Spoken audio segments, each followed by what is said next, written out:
The Pond War, a rancher's revenge on an overreaching HOA. "This pond is mine now," declared Susan Reynolds, the HOA president, pointing at my ranch pond like she'd just claimed the moon. She didn't stop there. She brought 100 people to camp beside it, complete with champagne, fairy lights, and a 3-tiered cake. One tiny problem: she picked the wrong pond. On a ranch with 50 bulls and horses, waste has to go somewhere, and on a century-old spread, things flow in ways city folks can't imagine. What happened next made headlines across 3 states. Think your HOA is bad? Drop your state below. This story will make yours look like a picnic. It all began on a Tuesday morning when I found a letter in my mailbox, typed on HOA letterhead so crisp it could slice bread. "Dear Mr. Harrison," it read, "the Willow Creek Homeowners Association requests your cooperation in sharing usage of the water feature adjacent to our property line for the beautification of our community." I read it 3 times to believe the nerve. Water feature? That was my pond, built by my grandfather's hands, on land my family had owned since before those McMansions were even a sketch. I was still chuckling when I heard heels clicking on my gravel driveway. There was Susan Reynolds, HOA president, striding toward me like she owned the dirt under my boots. She held a clipboard in one hand, a measuring tape in the other, her white pantsuit so pristine it screamed never seen mud. The universe, though, has a sense of humor. As she stepped off the driveway, her designer heel landed square in a fresh chicken dropping my hens had left as a welcome. Her face twisted, but she scraped her shoe on my grass and pressed on like nothing happened.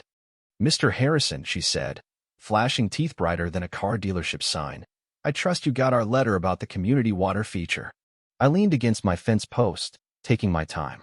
"Ma'am, that's a ranch pond, not a public pool. Been in my family longer than your HOA's been alive." She laughed a sharp, I don't hear a laugh.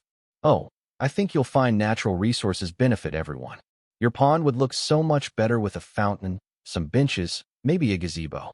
And, of course, without all the rural elements." By rural elements, she meant me. "The pond stays as is," I said.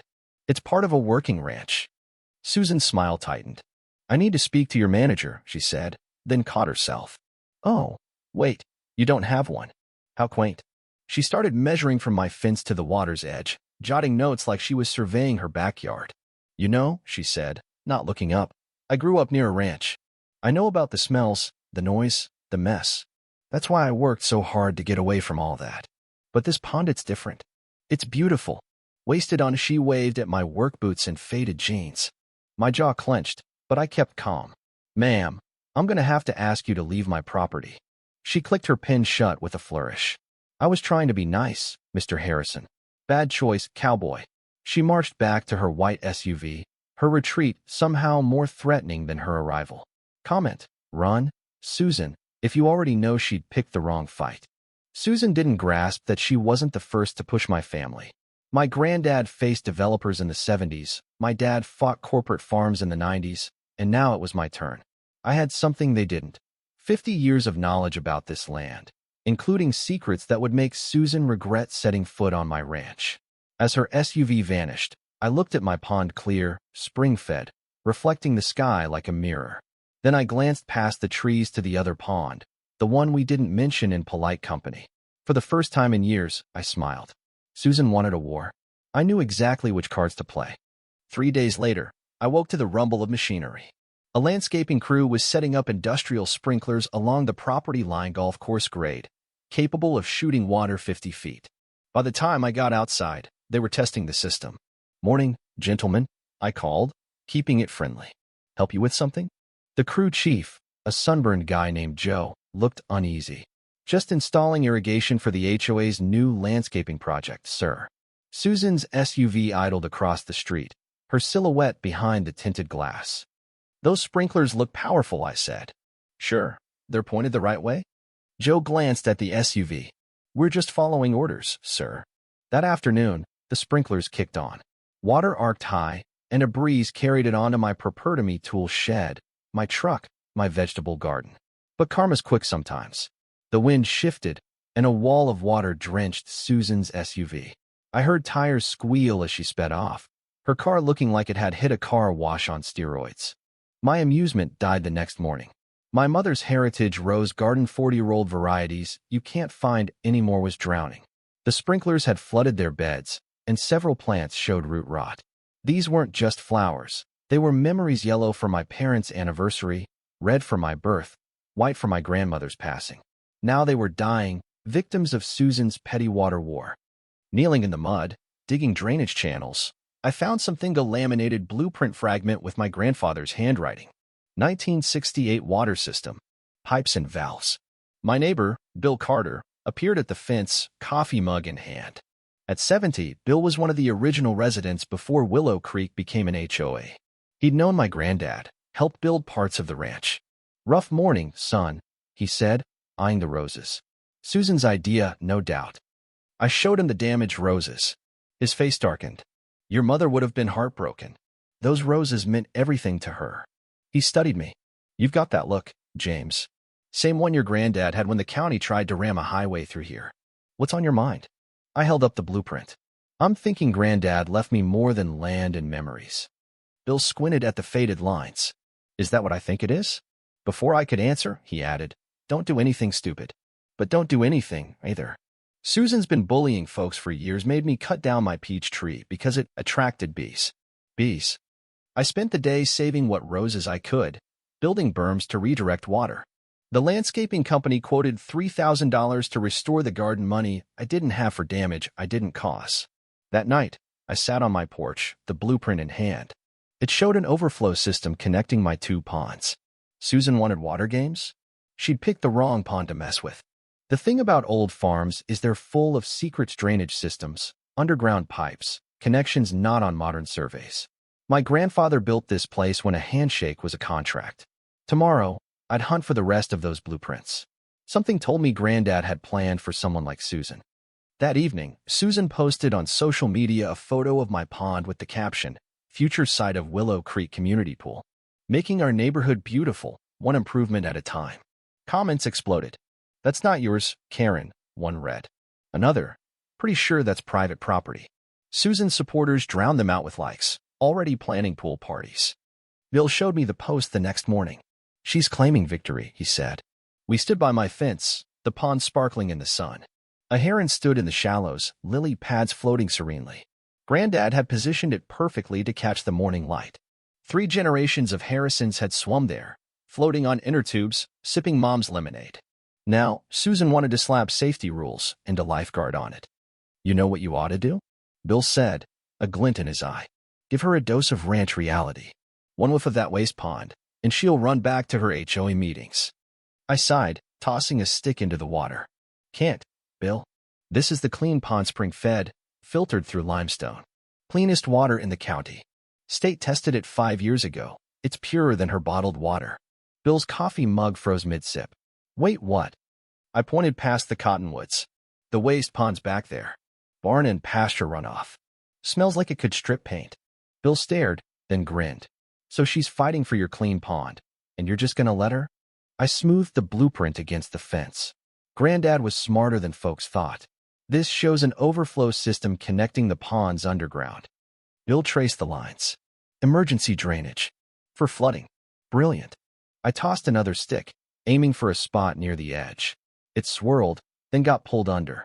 "There's an intake valve down there," I said. "Sealed for 50 years. She made me cut down my peach tree," Bill said. 30 years old, planted by my wife. Susan replaced it with grass, useless, water-guzzling grass. He looked at me, the old fighter in his eyes. "If you've got a legal way to teach her a lesson, I won't say a word." A courier arrived with an HOA-stamped envelope. Inside was an invitation on thick cardstock, "Moonlight soiree by the pond. Join us to celebrate our newest community amenity." The date was next weekend, with a map showing parking on my access road. Gold foil accents, a watercolor of my pond, and tiny print. Hosted by the Willow Creek Community Association for the benefit of all residents. No mention of private property. Susan wasn't just throwing a party, she was staging a land grab. "She's throwing a party," I said, "at my pond that she doesn't own." Bill snorted. "Woman's got guts, I'll give her that." I tucked the invitation in my pocket, smiling for the first time since the roses drowned. "I think I'll let her have her party. Seems neighborly." Bill's eyes narrowed. "You're up to something. Granddad said this land would take care of us if we took care of it." I said, "Maybe it's time to test that." Type karma if you think Susan's about to learn why you don't mess with farm engineering. 3 hours before the party, everything clicked. I'd found the full 1968 blueprints in a box marked farm infrastructure. My hand shook as I unfolded them. 2 ponds, an 8-inch pipe running 30 feet underground. Emergency overflow system to prevent flooding. Test the valve annually. A faded note. Only open during rain forecast for pressure equalization. My weather app showed a 70% chance of thunderstorms. Perfect. The valve was hidden under a grass-covered wooden lid. The wood crumbled, revealing a rusty brass wheel. This wasn't revenge, I told myself, just testing a 50-year-old safety system in proper conditions. The fact that it coincided with Susan's party? Pure coincidence. Across the property line, Susan's preparations were in full swing. Glassware clinked, and a dance floor thumped into place. She'd hired a DJ, caterers, the works. A banner read, "Nature belongs to all of us." A 3-tiered cake arrived, topped with a fondant pond and a sugar swan. They'd thought of everything except whose land they were on. Guests arrived as the sun set, cars lining my access road despite the private property signs. Women in cocktail dresses navigated my pasture in heels. Men in polos carried wine. Susan, in a white designer dress, held court, describing her vision. A floating dock here, a diving platform there, maybe a beach for the kids. The DJ's bass sent my cattle to the far pasture. Bill joined me on my porch. "Quite a show," he said. "You letting this play out?" I showed him the weather radar. "Storm's coming, right on schedule."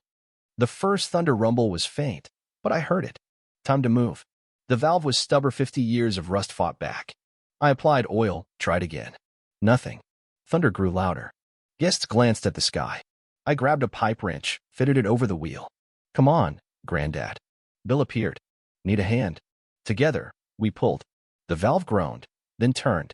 A gurgle rumbled underground. The pipe was open. We retreated to my porch. At first, nothing changed at the party. Then a child near the pond wrinkled her nose. "Mommy, something smells funny." A dark cloud spread beneath the lily pads, the clear water turning murky. A woman in pink screamed, "What is that?" The DJ's equipment sparked as the water shifted, his turntables shorting out with a crackle. The music died. "It smells like poop," a kid shouted. The cake toppled in the stampede, the sugar swan sinking into the muck.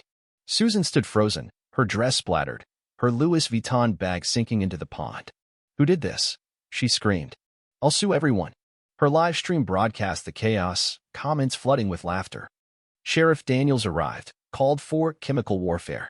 Susan, mascara streaming, pointed at me. "Arrest him. He poisoned our water." Daniels looked at the pond, then at me. "Ma'am, whose property is this?" Susan spluttered. "He deliberately, this is terrorism." Daniels sighed.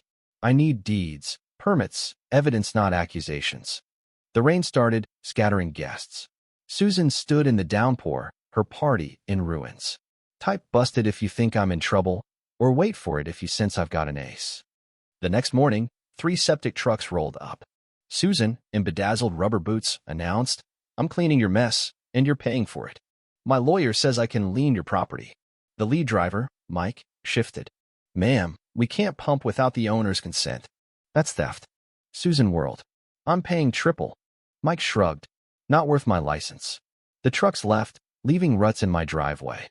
Susan recorded, narrating, documenting the environmental disaster caused by James Harrison. Her composure cracked. "You think you're clever, but we're voting tonight to sue. You'll lose everything." The HOA meeting was packed. Bill, inside, texted updates. "Susan's lawyer's here, showing party video." Some laughing. Then, old man Peterson stood up.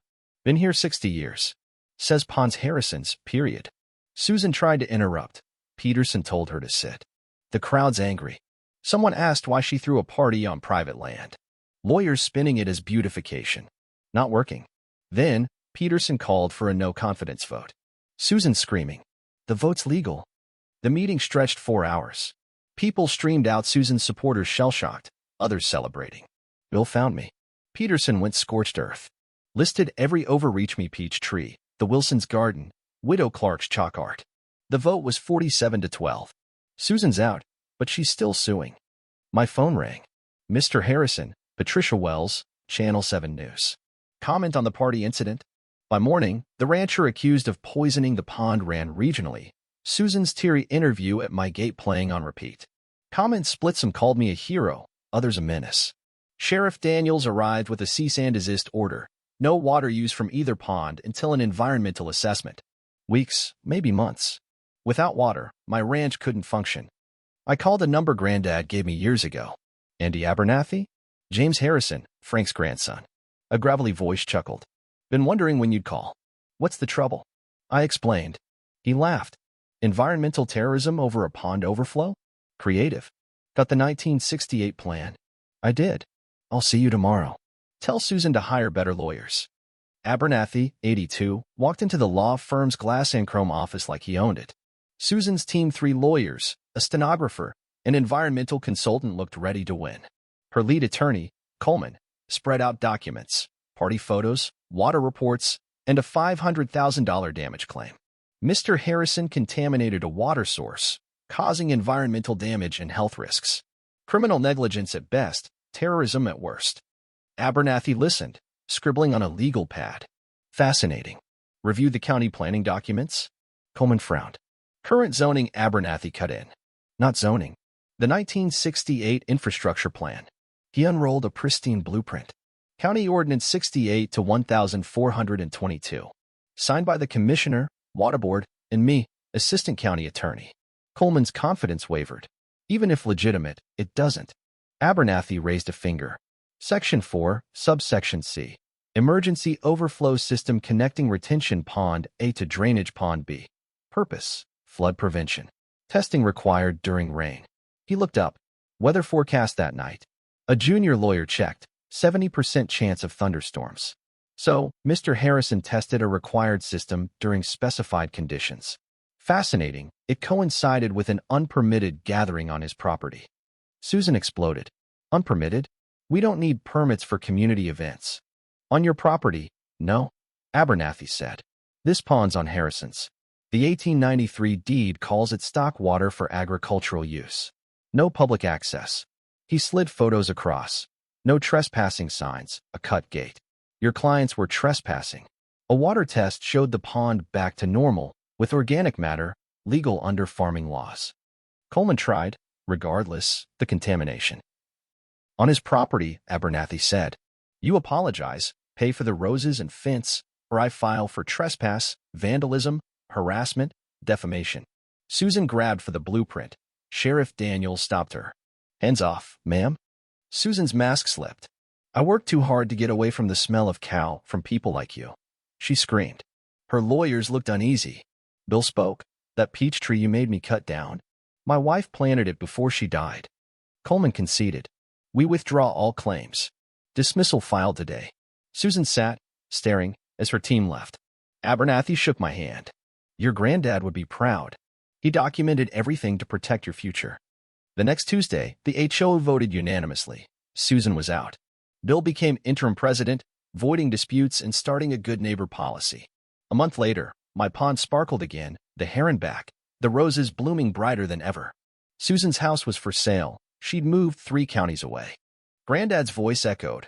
Good fences make good neighbors, but good lawyers make better ones.